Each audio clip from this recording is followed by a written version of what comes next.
যারা গান শুনে যায়, বিশ্বনবী সাল্লাল্লাহু আলাইহি ওয়াসাল্লাম বলছেন এরা মারা গেলে এদের জানাজা দিও না। যারা বাদ্য সম্মিলিত গান শুনে ঘুমাতে যায়, বাজনা সহ গান, রাসূল সাল্লাল্লাহু আলাইহি ওয়াসাল্লাম বলেছেন এরা মারা গেলে এদের জানাজা দিও না। বহুত প্যার করতে হ্যাঁ तुमको सनम कसम चाहे ले लो खुदा की कसम। হন্ডইলা কথা গানলেরই জানাজা ফরান না যাব, ঠিক আছে বুঝিলাম বালা খাস। তো ইবে কত শিখিল, ইবে কেন জানে?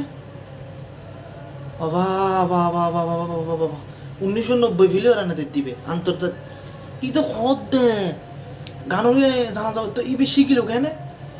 দেড়া বল খদ দেড়া উজুরে গাইতে গান না চকুর মানে মুছে ফেলা উজুর তেনে সুর মিলেই রাত্র তো গান অনুজ হাতক আছে উল্টো ফুল্টো নকরিস হরবেটা উজুরে ঠিক হরবেটা তোর তো গান উনজ যে হেডফোন দিয়ে আর উজুরে গাই দে হাতক আছে গাউন যাবো উনিলি জানা যা ভরান না যাবো ঠিক।